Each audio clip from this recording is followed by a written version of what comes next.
Pues muy buenas tardes a todos, bienvenidos una vez más a estas pláticas maravillosas de los martes, en donde hemos aprendido muchísimas cosas y pues nuevamente tenemos aquí a Sophie Mann con nosotros para que nos diga hoy en especial pues cómo funciona nuestro cerebro, entre otras cosas que, que seguramente necesitamos saber.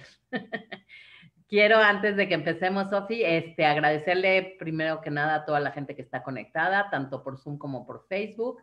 Recordarles que la plática queda grabada en Facebook y en YouTube y que pueden ir escribiendo sus preguntas conforme vayas avanzando en el tema, tanto en el chat como en preguntas y respuestas o en Facebook y las leeremos al final. ¿Ok? Bienvenida, Sofi, ¿cómo estás? Gracias, Anita. Muy bien. ¿Ustedes cómo están? Todo en orden, gracias a Dios. Con Qué salud bueno. ya eso es lo importante. Así es, así es. Mm. Muchísimas gracias por la invitación. Gracias a la Keile.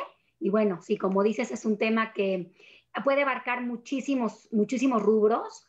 Hoy voy a tratar de hacer un seguimiento de lo que vimos la sesión pasada, que hablamos un poco de trastorno por déficit de atención, y en base a las preguntas que me llegaban de forma individual o de forma personal también, traté de armar este tema en base a eso. Sin embargo, el funcionamiento cerebral es algo, bueno, a mí me apasiona y es algo que puede aplicarse a nuestra psicología, a nuestra sociología, a nuestra diferencia entre hombres y mujeres, o sea, entre género, entre edades, entre formas de vida, entre medio ambiente, o sea, cómo el ambiente influye al cerebro. Es un tema apasionante. Espero que les guste igual que a mí. Y bueno, vamos a arrancar. Seguro que así va a ser. Pues bienvenida una vez más y empezamos, mi Sofi. Muchas gracias. Gracias. Déjenme compartir con ustedes pantalla.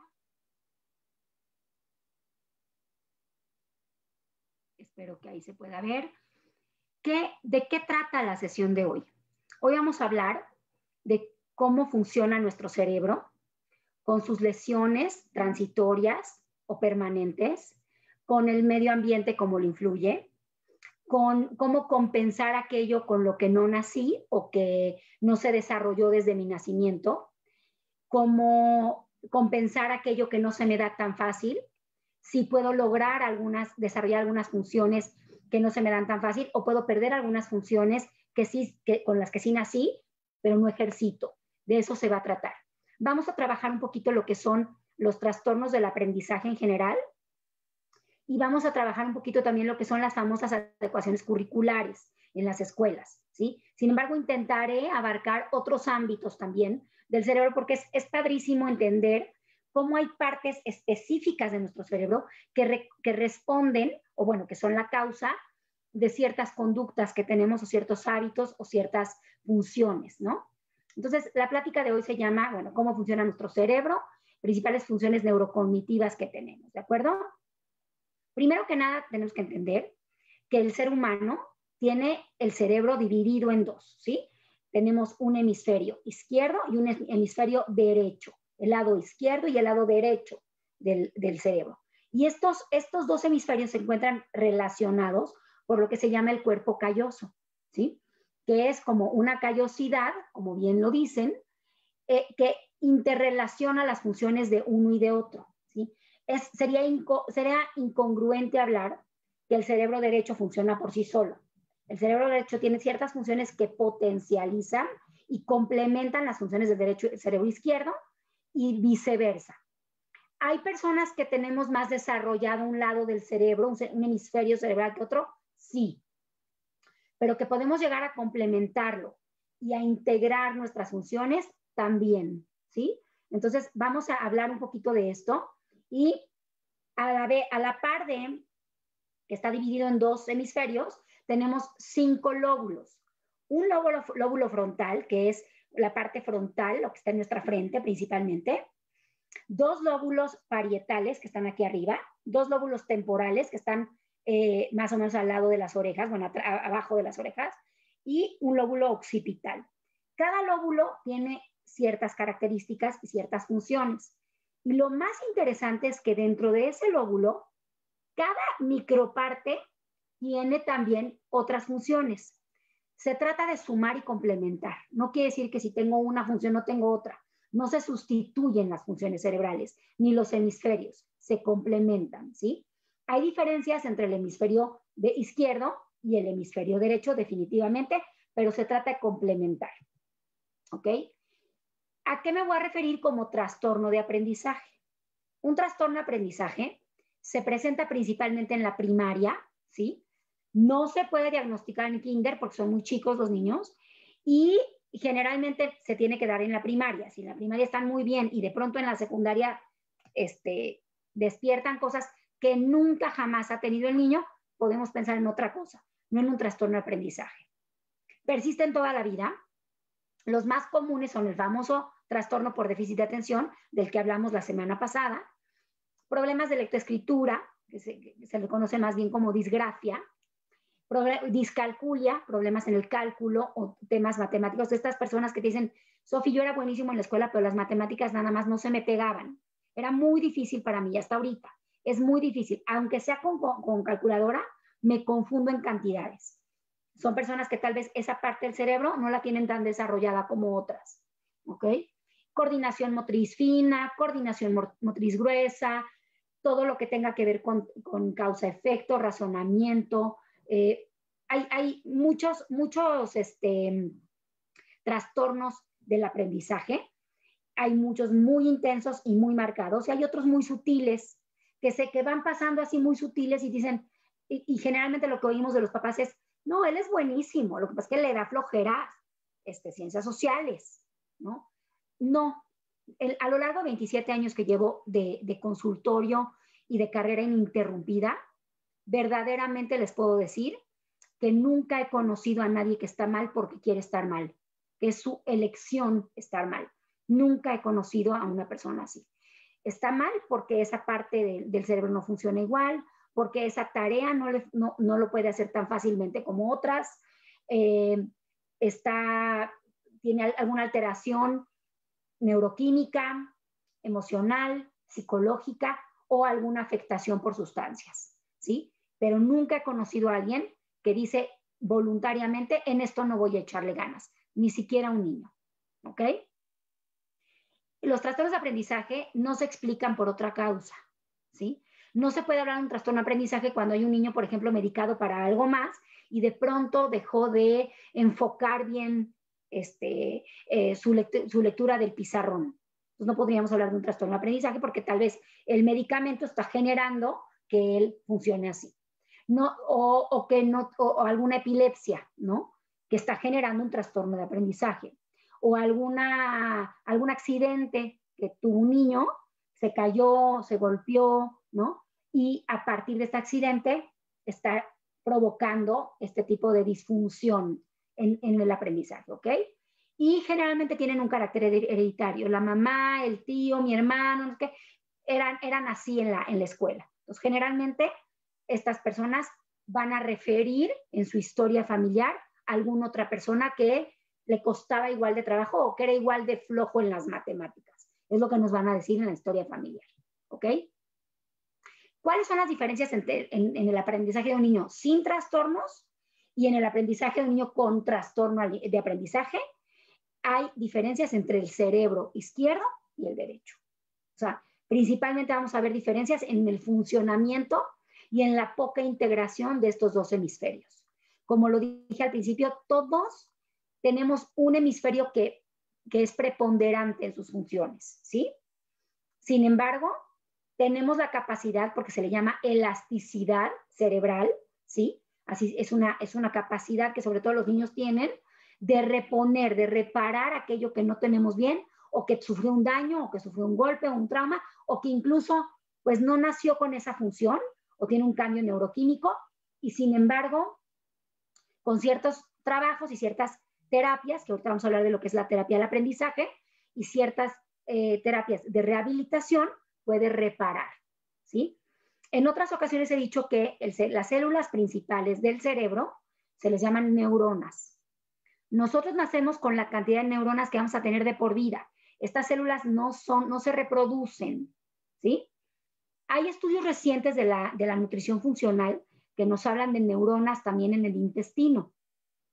que viajan por el torrente sanguíneo y también llegan al cerebro. Sin embargo, en el nosotros nacemos, no son células que vamos a reproducir. Neurona que muere, neurona que no se puede rescatar. Neurona que es lastimada o que la ahogamos con alguna sustancia o que la matamos por alguna circunstancia, que ahorita vamos a ver qué es lo que afecta el funcionamiento del cerebro, no se puede reparar. Lo que sí se puede reparar, ¿para qué sirve una terapia de rehabilitación? Para las conexiones que va a haber en esas neuronas. Entonces puede ser que hay personas que nacen con un hemisferio izquierdo muy despierto, pero un hemisferio derecho poco funcional. Neuroquímicamente hablando, no tiene tantos neurotransmisores, tal vez no tiene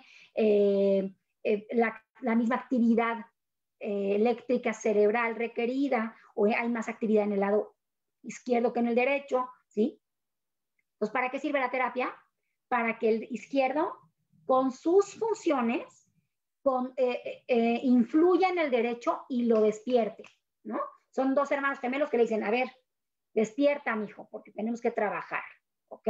Entonces, nosotros nacemos con la cantidad de neuronas que vamos a tener. Sin embargo, podemos desarrollar conexiones neuronales que van a hacer que nuestro cerebro sea más integrado y más eficaz. Para eso son las terapias de aprendizaje, las terapias de neurodesarrollo, las terapias de rehabilitación neurológica. Para eso son. ¿Qué características va a tener el hemisferio izquierdo? ¿Sí? Primero que nada, su primera característica es el razonamiento. Las personas con un cerebro izquierdo muy desarrollado son personas de mucho razonamiento, saben razonar, entender causa-efecto. El lenguaje hablado. Personas con cerebro izquierdo muy desarrollado, y lo vemos mucho en mujeres. Las mujeres tienen el cerebro izquierdo mucho más desarrollado que el de los hombres. Y no quiere decir que nos haga mejores o peores, así somos, ¿no? Entonces, las mujeres tendemos a hablar mucho más y más rápido que los hombres desde muy temprana edad. Hay un lenguaje más extenso, más rico desde muy temprana edad. El lenguaje hablado es una capacidad del hemisferio izquierdo. Está focalizado en una de las áreas del cerebro izquierdo. El lenguaje escrito, desplegar un tema escrito, redactar algo, es parte del lenguaje escrito, ¿sí?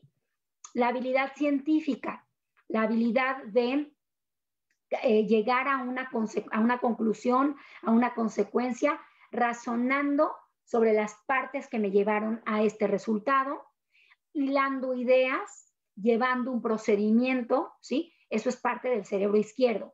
Esta habilidad científica también nos ayuda a administrar tiempos. Una persona con un cerebro izquierdo desarrollado son gentes generalmente bien administradas, bien planificadas, ¿sí? No son personas que puedan hacer todo a la vez, sino que necesitan un orden, una estructura, una rutina para planificar. ¿Okay? La habilidad numérica y razonamiento numérico, ¿sí? Llevar los números que conocen a la cotidianeidad. Habilidad numérica, cálculo mental, todo esto es parte del cerebro izquierdo. Hay diferentes focos de habilidad numérica, hay razonamiento numérico, hay cálculo mental, hay análisis numérico, ¿no? Hay personas que son muy buenas para cálculo mental, pero cuando escuchan un problema, no lo saben traducir en la operación que tienen que hacer. Entonces, hay diferentes habilidades numéricas, pero principalmente están en el lado izquierdo. Y control de la mano derecha. Eso es lo que hace el cerebro izquierdo en general. Hay muchas otras funciones. Si tenemos una lesión en el cerebro izquierdo, si tenemos un golpe, si tenemos una epilepsia focalizada en este lado, si tenemos un trastorno por déficit de atención que se da en el lóbulo frontal izquierdo, estas funciones no quiere decir que las vamos a perder, pero van a ser un poco más menores, ¿sí? No se van a dar de una forma tan rápida y tan fácil como otras funciones que están intactas o que no están alteradas por algún trastorno de aprendizaje o por alguna lesión transitoria o permanente. ¿De acuerdo? Este hemisferio, el hemisferio izquierdo, no tiene un adecuado funcionamiento en los niños que tienen trastorno por déficit de atención o cualquier forma de trastorno de aprendizaje, ¿de acuerdo? Ok. El hemisferio izquierdo tiene una gran predominancia en la mayoría de las personas. O sea, la mayoría de las personas a nivel mundial tienen un buen funcionamiento del hemisferio izquierdo. Lo vamos a ver en personas, lo que vamos a ver son personas analíticas, lógicas, racionales, detallistas, ¿sí? Son personas que se fijan mucho en el detalle, son personas más organizadas y planificadas, como les decía, y siguen normas estándares de la sociedad, ¿de acuerdo? Una falla en este hemisferio va a dar como resultado problemas motores, problemas de lenguaje, problemas de organización, de atención o de desarrollo de algún tema hablado o escrito. ¿De acuerdo? Ay, perdónenme tantito. Estos temas tecnológicos a veces se me traba aquí la computadora. Ok. El hemisferio derecho domina en la minoría de la población a nivel mundial, ¿sí? No quiere decir que no tengamos estas funciones, pero generalmente la escuela, la forma de razonar, la forma de enseñar, el ambiente ha desarrollado mucho más el hemisferio izquierdo en la mayoría de los humanos. Y se ha comprobado que la mayoría funciona mejor con el cerebro izquierdo. Entonces, son funciones que desarrollamos más rápido. Hay muy pocos seres humanos que, o sea, en comparación, es menos la cantidad de seres humanos que su dominancia es el cerebro izquierdo, perdón, derecho. ¿Sí? Es la minoría. Y el cerebro derecho va a controlar el lado izquierdo de nuestro cuerpo. ¿Okay? ¿Cuáles son las funciones de este cerebro, de este hemisferio derecho? Primero que nada, la intuición, ¿sí? Las personas con un hemisferio derecho son personas sumamente intuitivas, ven más allá de las palabras y de los renglones. La imaginación, son personas muy creativas, muy imaginativas, pueden ver más allá del contexto real, ¿sí? Son menos enfocadas en lo que ven, son más enfocadas en imaginar, en llevar su mente más allá de lo evidente, ¿sí? Tienen un gran sentido artístico, una persona que tiene desarrollado el hemisferio derecho, tiene un gran sentido del arte, de lo estético, de los ritmos, de los sonidos, de los silencios, de los turnos entre ritmo y silencio, ¿sí? Por supuesto, sentido musical, hay un sentido muy desarrollado. Oye, Sofi, pero yo tengo todo esto, pero no toco ningún instrumento y todo, pero tal vez tengan muy buen oído musical, o tal vez canten muy bien y no lo saben, o tal vez bailen muy bien y no lo saben, no lo han ejercitado, sin embargo, ahí lo tienen. Tienen una percepción tridimensional. Como nuestro órgano regente, en todo el cuerpo, en todo el cuerpo del ser humano, si un brazo lo tenemos atado, vamos a aprender a ejercitar el otro brazo y hacer cosas bilaterales con una sola mano, porque el cuerpo humano tiene la gran capacidad de adaptarse a las circunstancias y a las situaciones. Por supuesto que el cerebro, que es el órgano principal del ser humano, pues tiene más capacidad. Si hay un déficit en el desarrollo cognitivo de las funciones del hemisferio izquierdo, pues estas funciones las va a generar pues mucho mayor, ¿no? Entonces yo por eso les digo mucho a mis niños con trastorno por déficit de atención, que ellos no tienen pues esta estructura, ni este plan, ni este orden, ni esta estructura para llevar a cabo ciertas tareas académicas o laborales, pero ¿qué tal su percepción? Es tridimensional. Alcanzan a ver cosas que otros no vemos, logran ver detalles que otros no vemos, ¿sí? Por eso siempre les digo que su déficit de atención es en algunas cosas, pero en otras tienen una atención tridimensional, porque como su cerebro izquierdo tiene un menor funcionamiento en ciertas áreas, el cerebro derecho, bueno, son niños sumamente imaginativos, muy artísticos, con gran sentido musical, con gran percepción de las cosas, muy intuitivos y, por supuesto, el control de la mano izquierda, ¿sí? El lado izquierdo del cuerpo. Esa es la diferencia entre cerebro o hemisferio izquierdo y derecho. El hemisferio derecho, el que tiene las personas con dominancia en hemisferio derecho, son personas muy sentimentales, con habilidades visoespaciales, lo que ven y el espacio lo pueden coordinar muy bien, videojuegos, esas cosas, es muy fácil para ellos organizarse, armar, hacer todo esto. La verdad es un error pensar que, por ejemplo, o sea, hay mucha tendencia a que el hemisferio izquierdo, en ciertas áreas como el lenguaje hablado y escrito, se desarrolle más en las mujeres. Sin embargo, no es que no tengamos estas otras funciones. Y viceversa. Hay hombres con muchas capacidades del hemisferio derecho, pero con una gran capacidad de razonamiento, de pensamiento matemático, científico y de grandes oradores y de razonamiento verbal. Vamos, no está sustituido. No es que si domina un cerebro mío, es que el otro no funciona, es que aprendieron a complementarse y a sumar, ¿sí?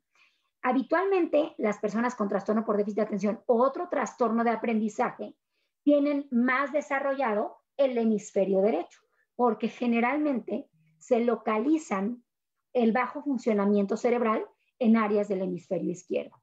¿Qué hace el cerebro? Compensa con el hemisferio derecho.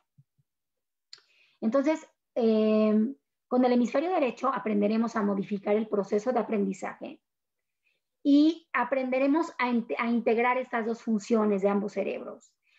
Y vamos a generar un aprendizaje utilizando el cerebro derecho en estos niños que así lo requieren, o en estos señores adultos, en estas personas adultas que toda la vida les costó más trabajo, la planeación, la organización, todo esto, pero que tienen otras funciones y que solamente han sido evaluados con el hemisferio izquierdo, pero ellos funcionan con el hemisferio derecho. ¿Cómo vamos a poder hacerlo? Adecuando curricularmente. Las famosas adecuaciones curriculares.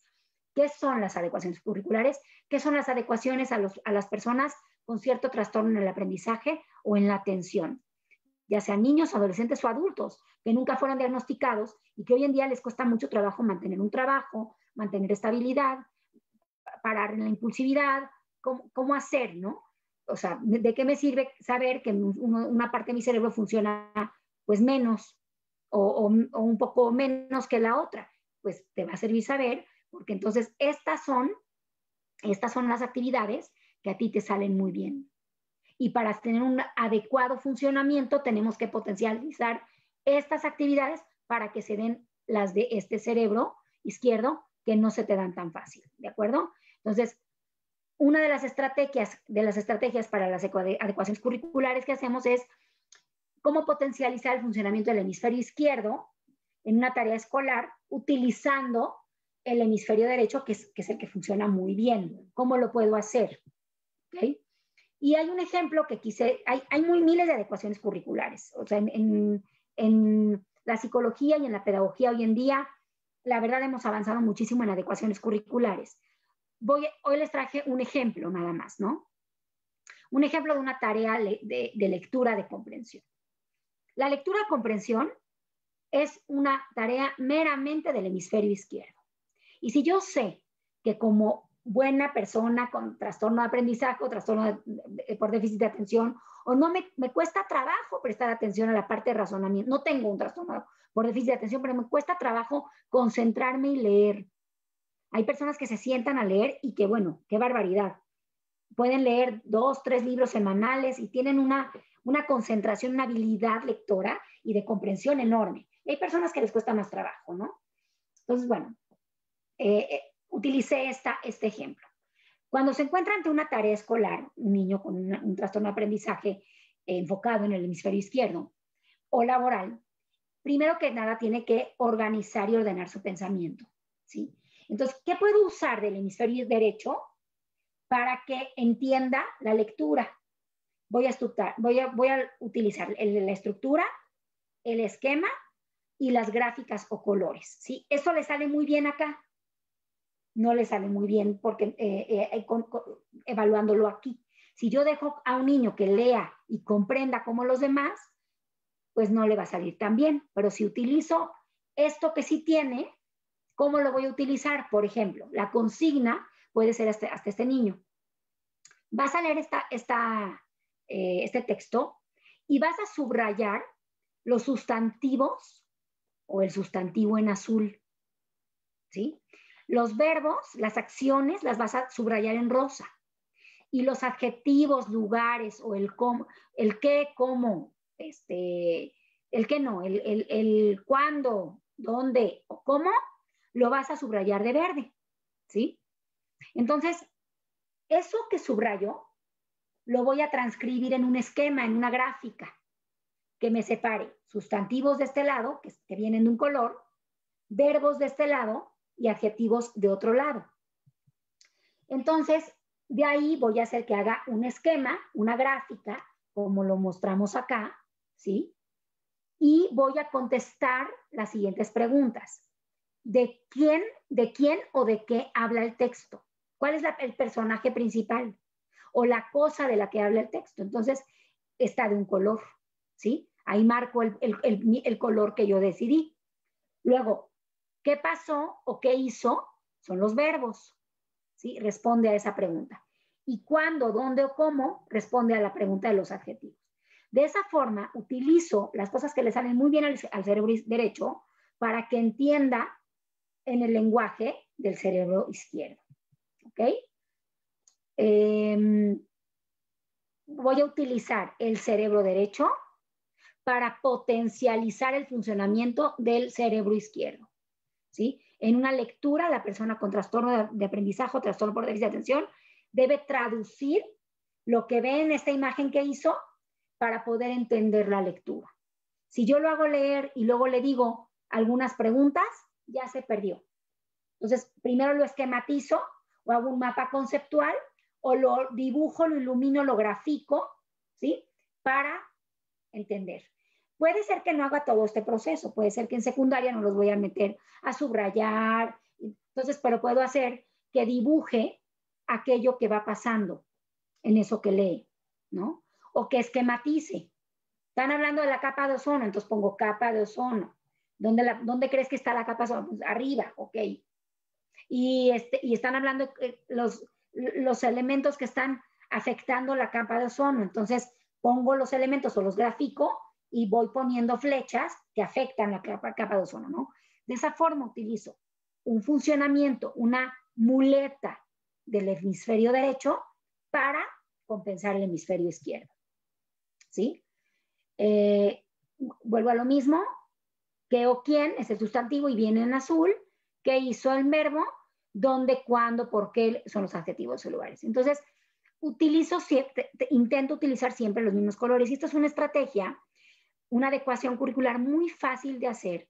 Y el niño entre más lo repite, más lo adecua y aprenden a hacer mapas conceptuales de cualquier lectura de comprensión.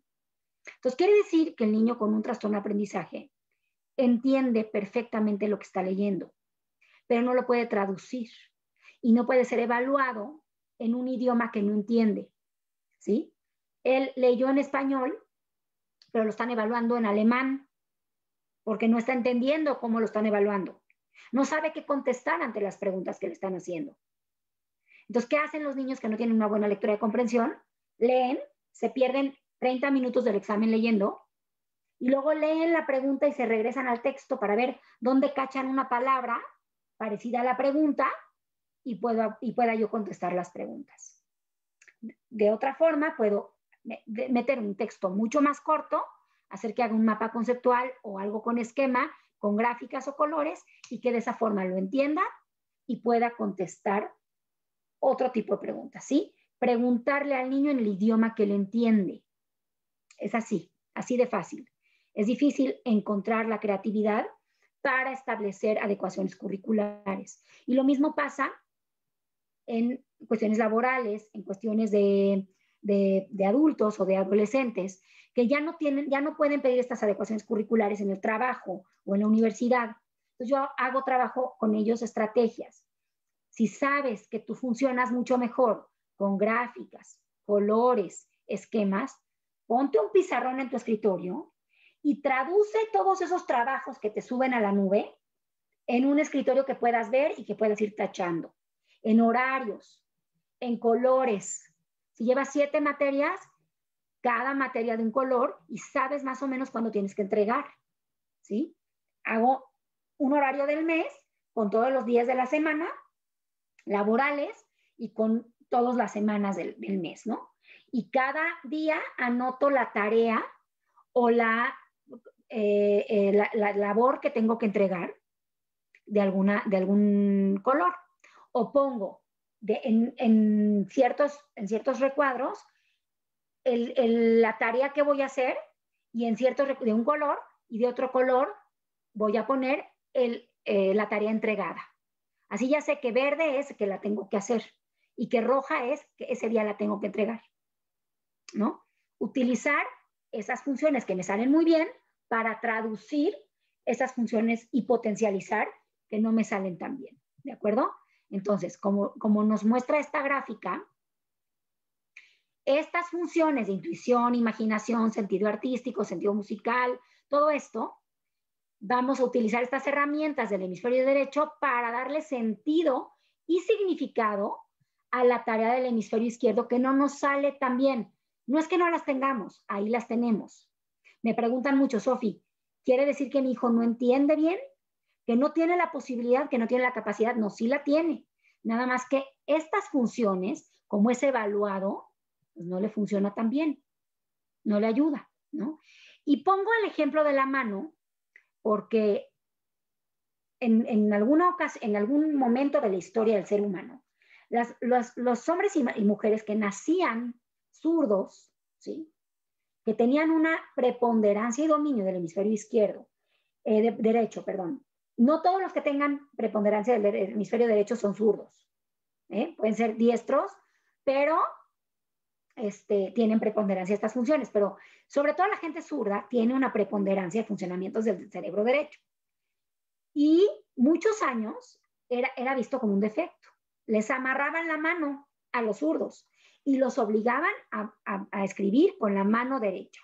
No se quieren imaginar la cantidad de trastornos y de retrocesos que tuvieron estos niños, ¿no? Pero cuando les desataban la mano izquierda, ¿con qué mano creen que escribían? Con la izquierda.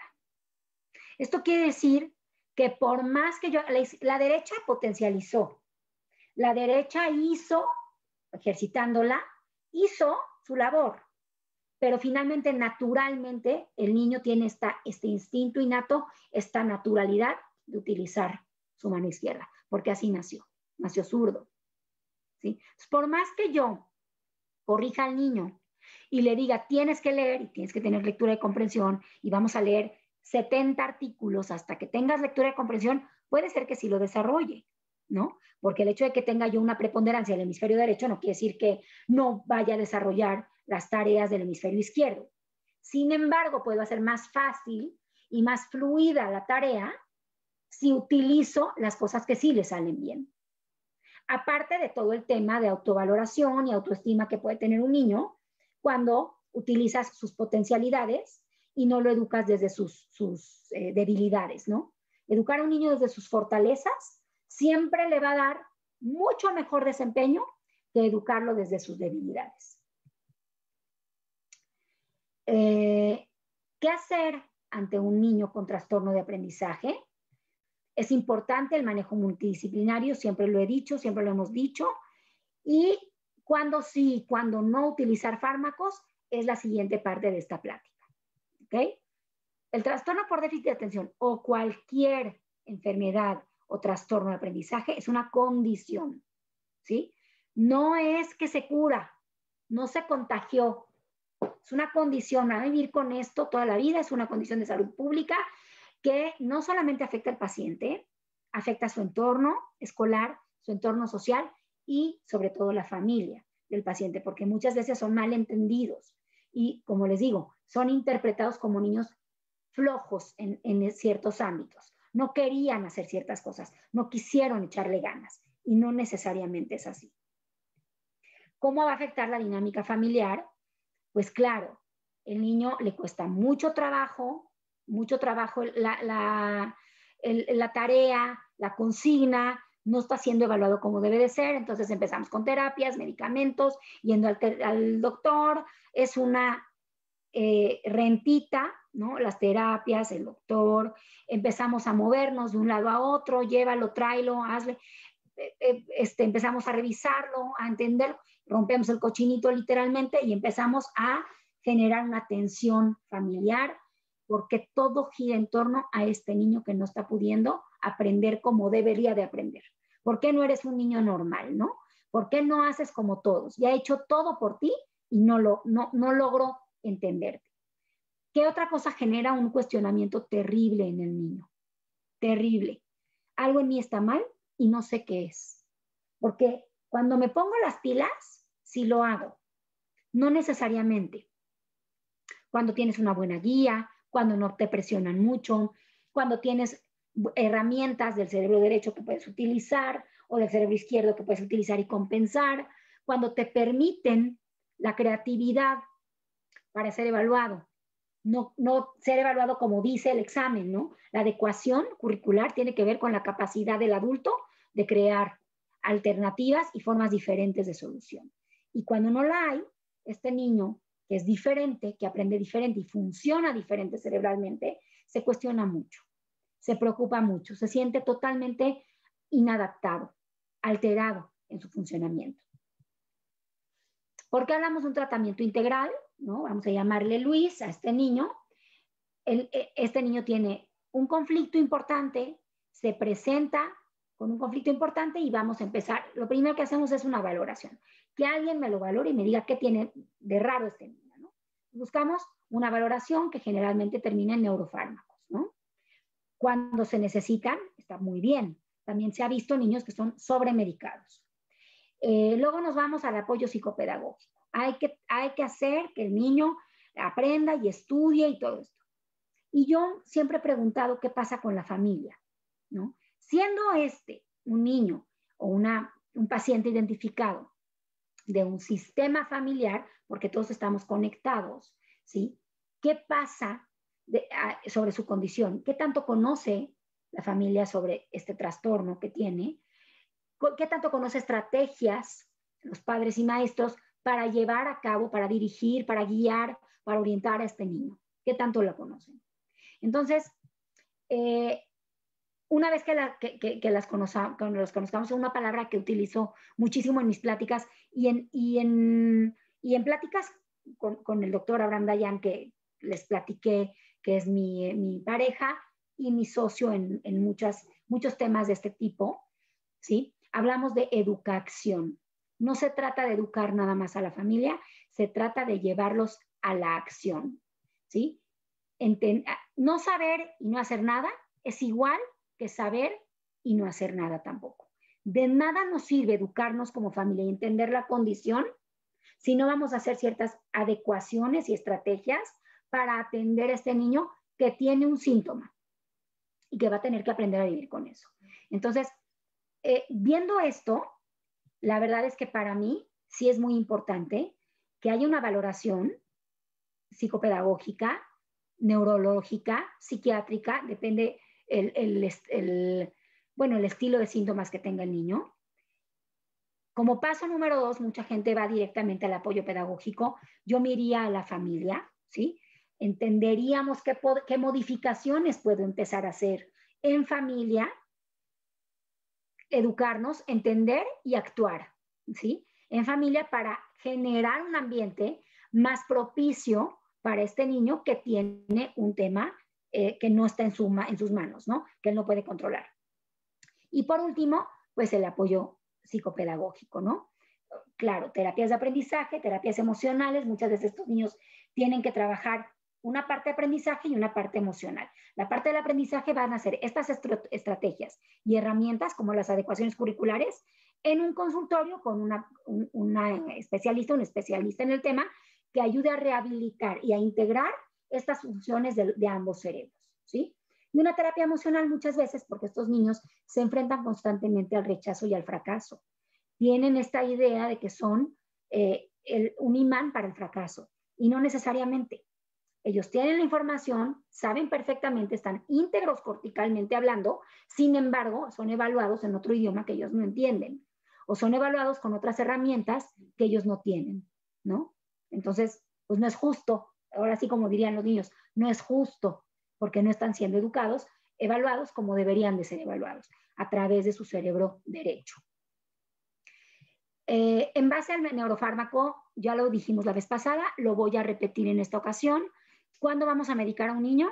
Cuando los síntomas, o a un adulto incluso, puede ser que toda la vida estuvo con un trastorno de aprendizaje muy sutil, pero llega a la edad laboral, es excelente alumno, superó su trastorno de aprendizaje, pero llega a la parte laboral y no encuentra trabajo, ¿sí? Cuando los síntomas que presenta sean lo suficientemente importantes para influir en una o dos áreas de funcionamiento de su vida, entonces es momento de pararnos y decir, yo no puedo solo. Hay un desbalance neuroquímico que yo no controlo y necesito apoyo, ¿sí? No está en él, ¿sí? Es como una persona que tiene diabetes, y lo dije la sesión pasada, ¿no? Tengo diabetes, no genero la cantidad de insulina que mi cuerpo requiere para metabolizar el alimento, y por más que me cuide y haga ejercicio, mi cuerpo no genera insulina. Necesita inyectársela, tomársela, hacer tratamientos para generar esa insulina que naturalmente no genera. Es exactamente lo mismo con los trastornos de aprendizaje o trastorno por déficit de atención. Cuando hay o alguna epilepsia o traumatización del cerebro, cuando perdimos ciertas funciones por alguna lesión permanente, temporal, ¿sí? O de nacimiento, hereditaria, el cerebro solito no puede salir adelante. Tenemos que apoyarlo. Claro que si el niño es funcional o el joven o el adulto es funcional, medicarlo está de más. No se trata de medicar por medicar. Por eso se requiere de un tratamiento multidisciplinario que tome en cuenta muchas partes y que nos haga ver sus áreas de funcionamiento. ¿De acuerdo? Como les dije, pueden empezar con un neurofármaco o pueden empezar con la familia y educándose o pueden empezar con la terapia personal individual. Lo ideal es que entre más, como dijimos la vez pasada, entre más patas tenga la mesa, más soporte va a tener y se va a poder sostener mejor, ¿sí? Y por último, quiero invitarles a hacernos dos preguntas. ¿Cuál sería el cambio en la vida de tu hijo si lograra superar sus dificultades académicas? ¿Qué pasaría si lograra superar esas dificultades académicas? ¿Cómo lo veríamos? ¿Lo veríamos más feliz, más triste, más relajado, menos ansioso, más preocupado? ¿Cómo lo veríamos? O sea, bien vale la pena este esfuerzo que estoy haciendo como familia, como entidad, a nivel económico, a nivel social, a nivel horarios también, porque llevarlo y traerlo y hacer también implica pues un gasto, ¿no? De tiempo, dinero y esfuerzo. Vean el final del túnel. ¿Qué me va a traer ese cambio? ¿Qué va a hacer que mi hijo, si logra este buen funcionamiento, ¿qué cambio me va a dar? ¿Qué cambio le va a dar a él? ¿Vale la pena esto? Y por último, ¿estás decidido, estás decidida a poner manos a la obra en sus metas? Yo sé que implica mucho trabajo. Yo sé que a veces nos implica mucha desidia. Yo sé que a veces es muy costoso, porque se trata de abordar el tema desde diferentes profesionistas de la salud. Pero se trata de una decisión. Como padre de familia, como maestro, como pilares de sociedad, estamos educando a la generación del mañana. ¿Vale la pena eso que vamos a invertir hoy?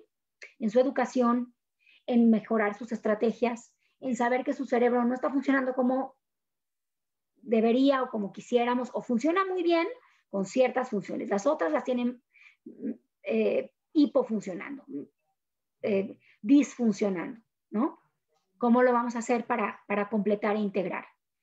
¿Qué estoy invirtiendo para el futuro de mi hijo, de mi familia, de mi sistema y de mi sociedad?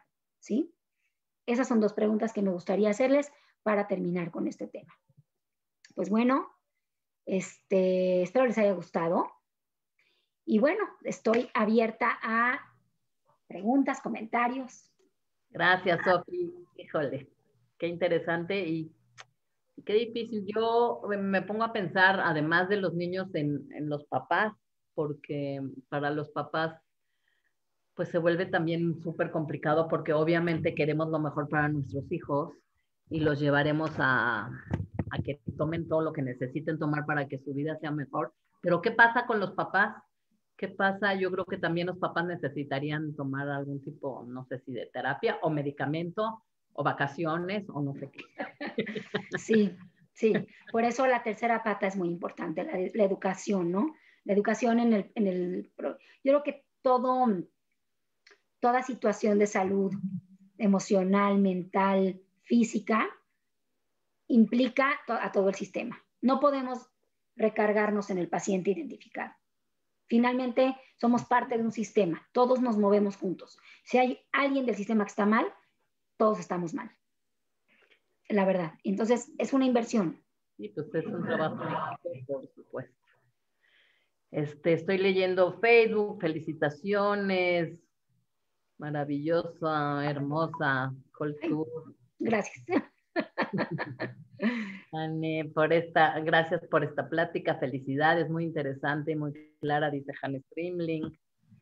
Aquí Gracias. tenemos preguntas en el Zoom. La verdad es que eres muy clara y tus láminas son muy claras también, entonces Ay, muchas gracias. siento que pues, las dudas y demás o comentarios podrían ser como muy personales a lo mejor y la gente te contactará directamente. Pero Claro. no tenemos ahorita preguntas y lo que hay en Facebook son felicitaciones, te digo. Dame un segundo a ver si aquí hay algo más. No. A ver. Redmi nos dice, maravillosa charla, Sofía. Tengo un niño de 8 años con TDAH y nos cuentas mucho para poder estudiar con él. Sí, cuesta mucho. Yo creo que nos cuesta mucho. Sí, yo sí creo que es cuestión. Mira, estamos en pañales, la verdad. Se trata de hacer equipo con la escuela y tratar de hacer adecuaciones curriculares en base a esto que te digo. Observa a tu hijo. ¿Qué le gusta? ¿Qué se le facilita? Si le graficas algo, lo entiende mejor. Si estás hablando de un tema familiar, por darte algo, un ejemplo, y él te dice, ¿pero qué? ¿Qué? ¿Es el primo del hermano? O a ver, ya me perdí. Pero si tú agarras una gráfica y le dices, a ver, estos dos son esposos y estos tienen 4 hijos. Y este hijo es del que estamos hablando. ¿Entiende mejor? Si es así, te está hablando de que su cerebro derecho está funcionando mucho mejor y él entiende mejor con gráficas, con colores, entonces con esquemas. Entonces, en primer lugar, hay que llegar a adecuaciones en la escuela para lograr que él entienda o aprenda a través de gráficas y colores, que le enseñen a hacer mapas mentales, que reduzcan un poco el contenido y que lo enseñen a estructurar eso que ve, ¿no? También podemos tomar su cuaderno. Muchas veces yo me sentaba con mis hijos, muchas veces que yo les he platicado que en casas el tema del trastorno de aprendizaje y trastorno por déficit de atención fue muy común. Entonces, tuvimos que hacer estrategias y herramientas. Entonces, a veces se pierden los niños entre tanto tema. Me meto al temario y les estructuro. Este es el tema principal y estos son los temitas de este tema. Entonces ya los ubico un poco en tiempo y espacio y lo entienden mucho más. Porque hay niños que verdaderamente tú les preguntas, ¿qué estás viendo en ciencias? Y acaban de tener la clase de ciencias hace 40 minutos y te dicen, no sé, no me acuerdo. ¿No? Entonces, sí es importante ubicarlos en tiempo y espacio, utilizar herramientas que les gustan, tal vez utilizar ritmos, ¿sí? O formas, alguna cancioncita para las tablas de multiplicar, algún ritmo para las tablas de multiplicar, alguna cosa en donde las puedan ver constantemente, ¿sí? Alguna estrategia de intuición para alguna tabla de multiplicar, ¿sí? Utilizar eso, esa creatividad que ellos tienen para potencializar lo otro que no se les da tan fácil y que no siempre tienen igual que otros niños. Haz equipo con la escuela, Redmi. Sí, creo que esa es la clave, ¿verdad? Sí. Porque a veces sí está un poco desfasada la escuela con con la Sí. casa y se produce Y ahí. tenemos equivocadamente el error, o sea, tenemos el error, digo, valga la redundancia, equivocado, ¿sí? Que una adecuación curricular es bajarle contenido, no preguntarle todo en el examen, no, pero él tuvo que estudiar todo. Y igual estoy preguntando en un idioma que él no le sabe muy bien. Una adecuación curricular puede tener que ver con el contenido, pero también tiene que ver en cómo le presento el contenido y cómo espero que él me responda. A veces pueden responder mucho mejor en un examen oral, de 1 a 1, o con algún empujoncito. ¿Te acuerdas que vimos este tema? Tú estabas sentado acá y tu amigo hizo este comentario. ¿Te acuerdas del tema? Ah, sí, sí, me acuerdo. ¿Y te acuerdas del chiste que hizo? Sí, sí. Entonces, ¿te acuerdas que el tema trataba de la erupción de los volcanes? ¿Qué elementos se necesitan para que el volcán erupte? ¿Qué se necesita? No, pues se necesita calor. Ah, bueno, ponle calor, ¿sí? Un empujoncito para ubicarlos en el tiempo hace que les llegue a la memoria.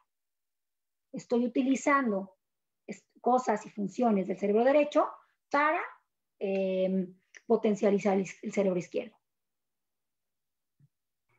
Ahorita que estás diciendo estos comentarios, Sofi, yo me acuerdo, tenía yo una amiga hace muchos años con un hijo que tenía TDAH, y este niño dibujaba muchísimo cosas que veía en la clase, pero sin embargo, si tú se las preguntabas, no contestaba.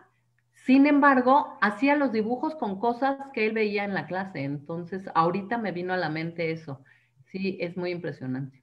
Sí, sí, de verdaderamente sí.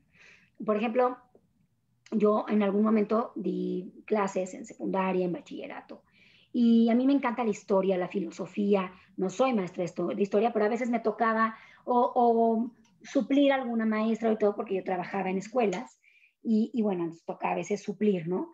Entonces a mí me gustaba entrar y platicar y trabajar o preparar una clase de historia y todo. Y lo que hacíamos después era que poníamos en el centro del pizarrón la base del tema o las características principales del personaje que estábamos evaluando, que estábamos hablando, ¿no? Estábamos estudiando. Y tú te podías hacer una canción, un resumen, un collage, un dibujo, lo que tú quieras que tenga que pueda incluir estas características, que incluya estas características. Me acuerdo que vimos Napoleón en una de las clases. Y era un niño totalmente disperso, iba fatal en la escuela. Bueno, todo lo que yo les podía decir, este chavo de 15 años, bueno, no terminó. Ni siquiera creo que terminó la prepa abierta, la terminó tarde. Pero me acuerdo que años después me lo encuentro y me dijo, me acuerdo que hice un collage, él es muy artístico, muy manual. Y me acuerdo que hice un collage con las características de Napoleón y sí me acuerdo hasta ahorita de las características de Napoleón. Creo que fue lo que más aprendí de toda la secundaria, ¿no? Y eso no quiere decir que yo sea mejor o peor maestra, había maestros catedráticos espectaculares, ¿sí? Pero utilicé en ese momento para este niño el lenguaje que él quería para demostrar y afianzar su aprendizaje. Entonces, si se fijan, no es un tema de intelectualidad, no es un tema de inteligencia, es un tema de función cerebral. Y las adecuaciones tienen que ir dirigidas a eso. De la herramienta correcta, ¿no? También. Exactamente, la herramienta correcta. Sí. Beatriz Rojas nos dice muchas gracias, Sofi, buenísima la plática y te consultaremos muy pronto para que nos des apoyo familiar. Con mucho gusto, Amigos, con muchas mucho gracias. gusto. Felicitaciones en Facebook y creo que no hay más preguntas. Así que podemos cerrar esta sesión. Muchísimas gracias, Sofi, por esta interesante plática como todas las anteriores. Les recuerdo a toda la gente que la plática queda grabada por si quieren volver a escuchar algo o sacar algún screenshot de alguna lámina de las que puso Sofi o algo, o para la gente que no pudo entrar en este momento y verla más tarde. Muchas gracias, Sofía, por toda tu ayuda, nos dicen. Y pues bueno, muchas gracias a todos los que se conectaron y nos vemos pronto, primero Dios. Sofía, Gracias. gracias. Gracias a la Keile, gracias Anita por la invitación. Nos estamos viendo por aquí. Buenas noches a todos. Bye, buenas noches. Bye.